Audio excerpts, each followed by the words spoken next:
Session of the first day of 2 days national seminar on generative artificial intelligence, use cases and applications.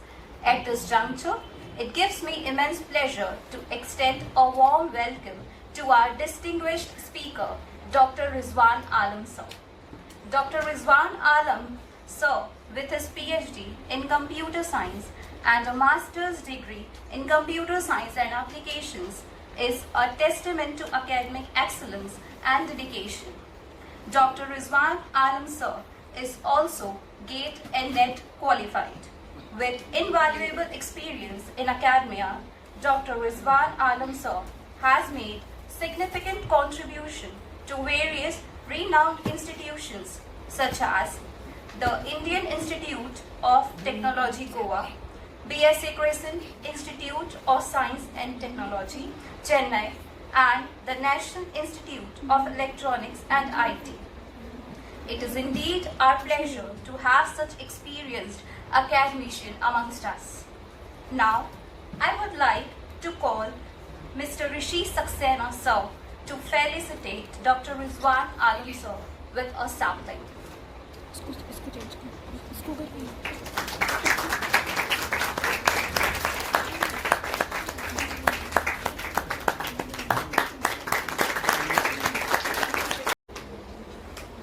Very good afternoon to all of you. Good afternoon, sir. Am I audible properly in the last row? Yes, sir. So,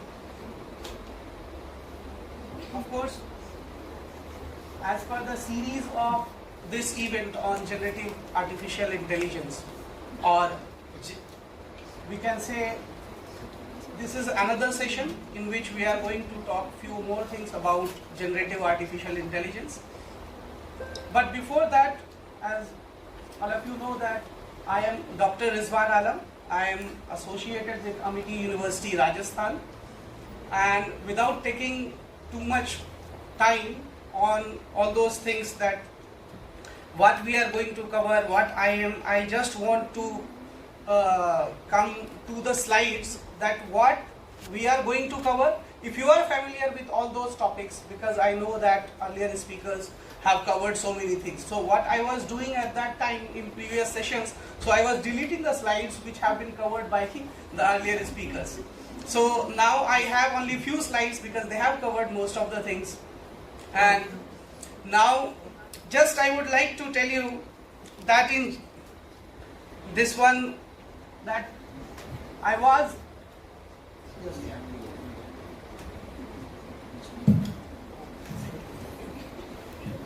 so I have these slides, but of course I am not going to cover all those topics in detail because I think most of the topics or most of the terms now you are familiar with. So first we will of course start with, it's a courtesy that what is generative AI in my perspective. So I should at least tell or I should at least discuss. And I should also know that till now, because you have attended 2 sessions on generative AI, so what's your perception now? What you think about generative artificial intelligence? Okay? And then of course the game changer in the field of generative artificial intelligence, that is ChatGPT. Okay? So how many of you have used ChatGPT? Okay. That's good. So I don't need to say anything because you are vigorously using ChatGPT for preparing your assignments, for writing your content and all. Okay.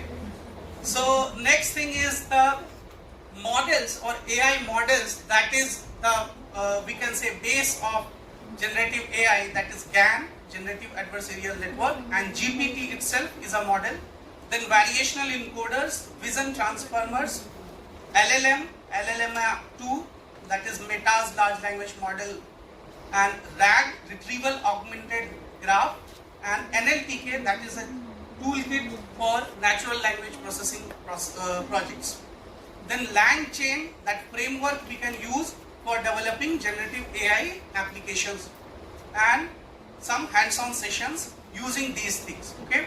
So first of all, let me know that what is your one-line answer if someone will ask that what do you think about generative artificial intelligence? Okay. What do you know about generative artificial intelligence? Because artificial intelligence we all know now that artificial intelligence means intelligence which is not real, which is artificial. It means through machines we want to achieve intelligence. So that is artificial intelligence. So of course I am not going to start with AI, that what is AI, what is supervised, what is unsupervised machine learning and all those things. But I will come directly with your point of view about generative artificial intelligence. If any one of you want to add something, a one line, two line, yes please. The new output produced by our own creativity and thoughts. New output Produced by our own creativity and thoughts. So our creativity, new output Produced by AI. produced by AI, Through our creativity and thoughts. but our creativity will be required. Okay? Yes, sir. That's okay. Please take yours.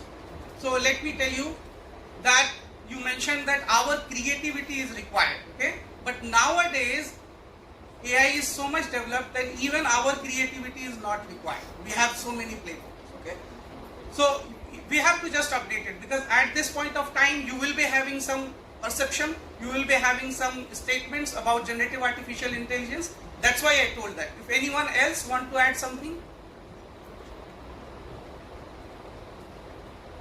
So all of you are computer science student, or how many of you are from computer science background? That's good. Okay. So because I will be using the terms and I will be trying to make it in terms of computer science, okay, not more generic. If as all of you are from computer science, so you can catch up all those things.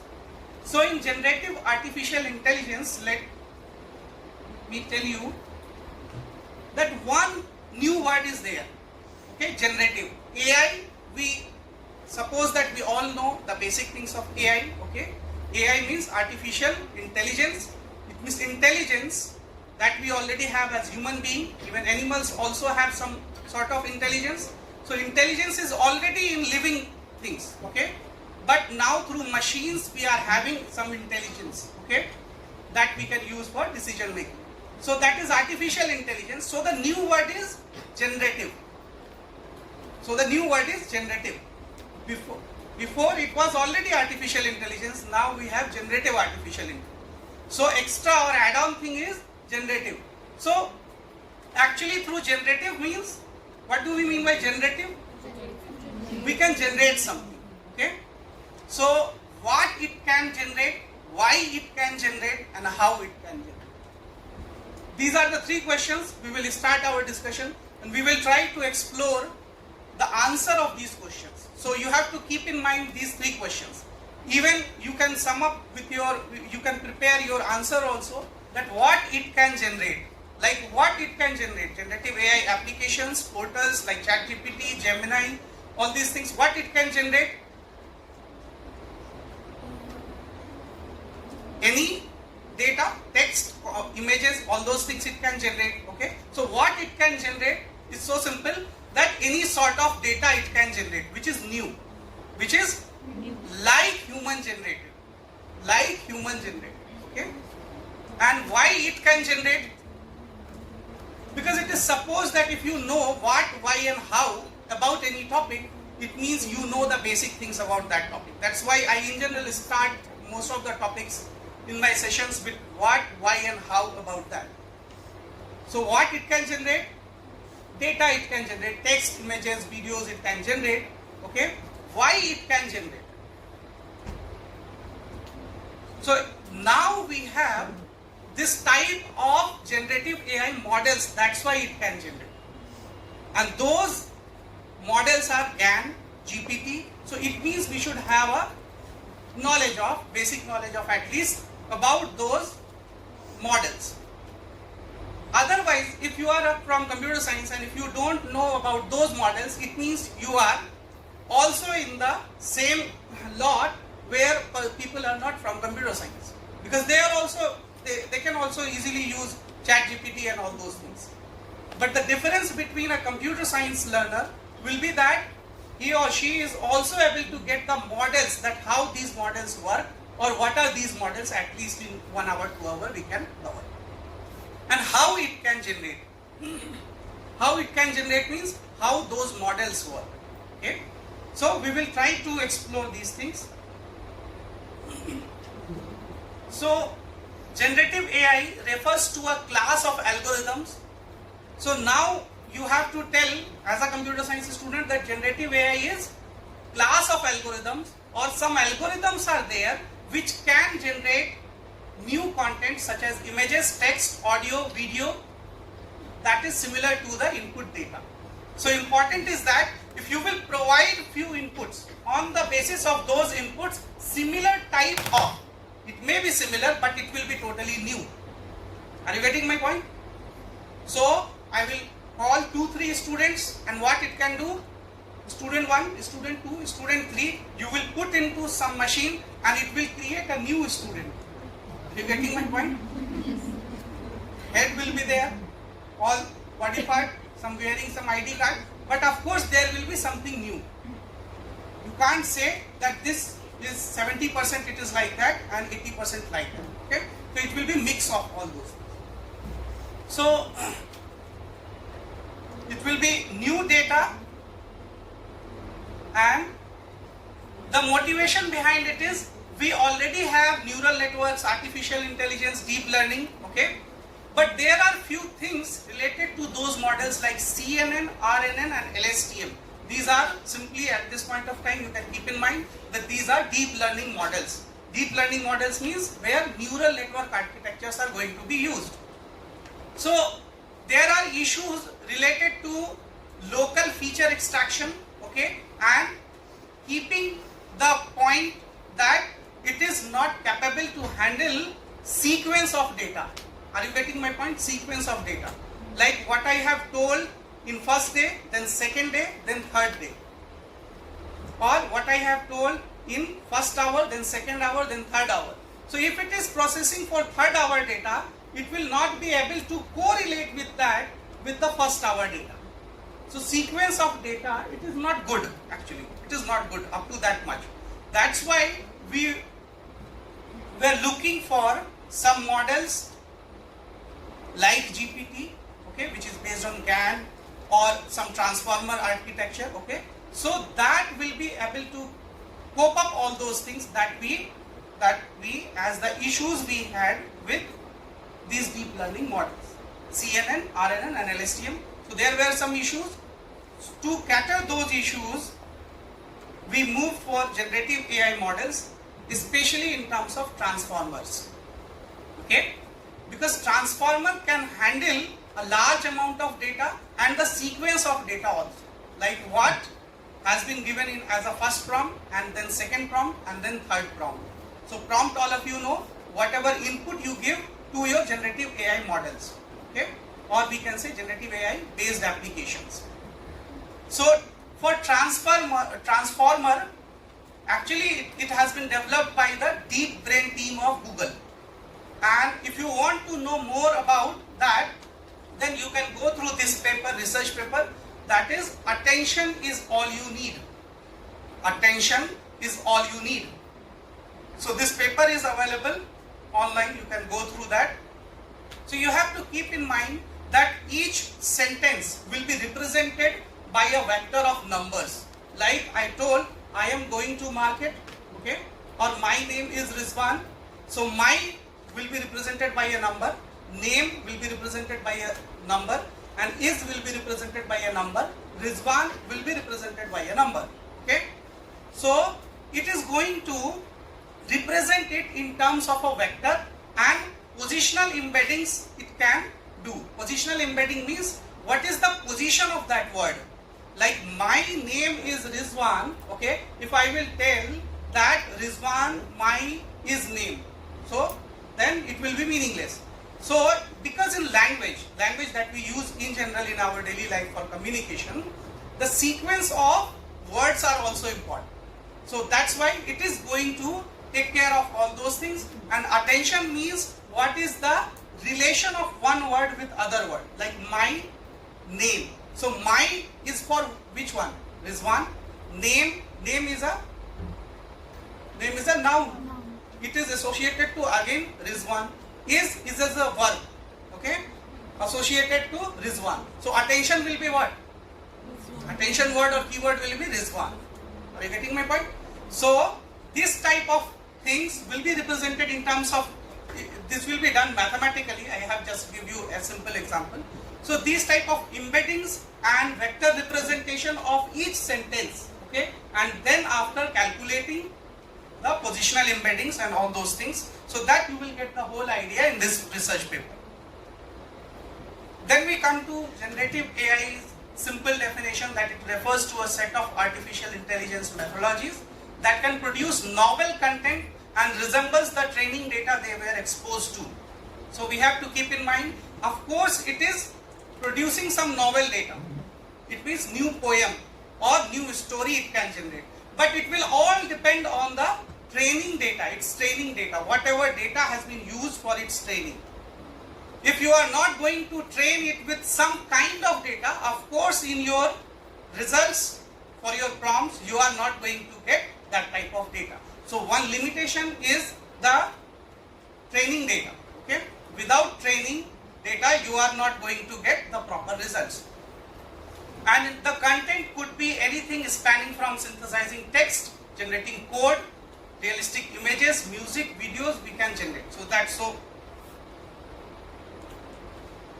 Next we have game changer in that is ChatGPT. So all of you know that it has been developed by OpenAI, and mainly it is based on natural language understanding. So the core technology was natural language processing. It means we communicate in terms of natural language. Okay, sometimes we tell that like my name is Rizwan, it can be said that yes, I am Rizwan. Okay, so the application, portal or model should also be capable to get that. It is another way to tell the name of a person, that I am Rizwan and someone is telling I am assistant professor. So it can infer that assistant professor is post, Rizwan is name. So up to that much intelligence was required, and that we achieved through GPT or transformer based models. Okay, but I don't want to tell you these basic things about ChatGPT. There is a link that openai.com/research. openai.com/research. So whatever they have developed about ChatGPT, Vision Transformer, and recently OpenAI based robots they have launched in March, first week of March. So for all those you will get the latest research on this link. Okay, because ChatGPT you are using, but as a computer science learner or researcher, you should go through the research papers available on this link. Okay. Next we have, so the base model for ChatGPT is GPT. Chat, that it is a conversational chat application. That's why it is a conversational chat application. You will write some in your chat and it will reply in terms of chat. So that's why it is ChatGPT. But main model is generative pre-trained transformer. GPT is generative pre-trained and transformer. So transformer is the base AI model that I told that has some extra advantages in comparison to deep learning. Okay, it is also based on deep learning, but if you will compare it with RNN LSTM, it has the facility of doing positional embedding on base of attention or self-attention we can say. Okay. So generative pre-trained transformer, whenever you will tell this, they will ask what do we mean by generative? Generative means it can generate content. That's why we call it generative. Pre-trained, pre means already trained. Okay. Trained means input data, training data, test data. If you will do any ML project, machine learning project, data science project, so we have to train our models with some data set. So a huge large language models have prepared using that data sets. So that data set was already huge. So that's why we call it pre-trained. And transformer means that transformer is the model that has been used, that was developed by deep brain team of Google. But OpenAI adopted that and built an application based on that. That is ChatGPT. So contribution of Google was that transformer model, that was the base model. Okay, but the application that has been launched first with that much we can say extravaganza and all those things. That was ChatGPT. So this is the diagram to generative pre-trained transformer. If you will go through any research paper on transformer, you will get this diagram in which they will tell you about those self-attention, positional embeddings, all those things are going to be inculcated layer-wise. Okay? Then we have large language model. Large language model means a large amount of data has been used to prepare that language model. Language model means it can understand that language. Like my name is Rizwan, I am Rizwan and I am assistant professor. So it can differentiate I am Rizwan, Rizwan means name, I am assistant professor, it means it's his post. So if you are having that type of model, that we call large language model. Okay? These are the core functionalities. So through any large language model, we can use it for understanding text, generating text, because generation results will be whatever text it is going to generate. Okay, the quality of that or the relevance of that text will depend on understanding of text. For understanding, you need NLP, natural language processing. So NLP is the first step. Then we will go for transformer or GPT type of thing.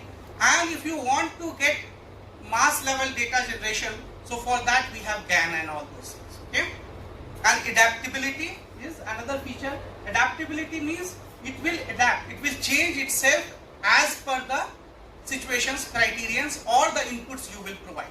Okay, like you told to generate some poem, then you told no, just summarize this poem in 3 lines or 4 lines. Okay, so it will adapt all those things.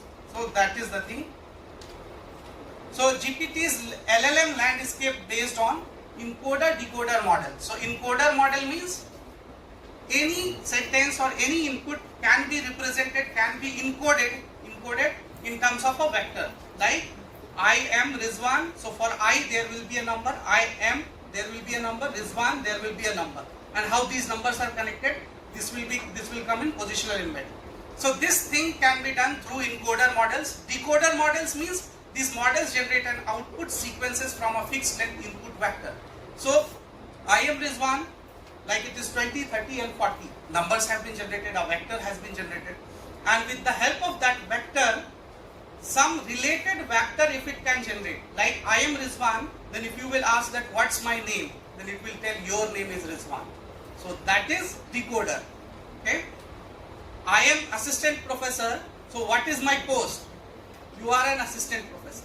So if you are able to decode in terms of these input vectors and all those things, so in terms of text or images, whatever you can generate, it is decoder. So that was the base of GPT-3. So both encoder decoder models, if you are going to inculcate, okay, then only you can achieve your generative AI models. Are you getting my point? Because if you want some output also, so first input should be understood, then output that is relevant, okay, that should also be produced. So encoder decoder model we always need in our language model. That is the base concept of prompt. That's why in general, if you will search something on Google, you will tell that it is your query. Like I want to know something about Sophia Girls College. So I will write Sophia Girls College. Okay? Or tell me the name of courses available in Sophia Girls College. So if I am writing this sentence in Google,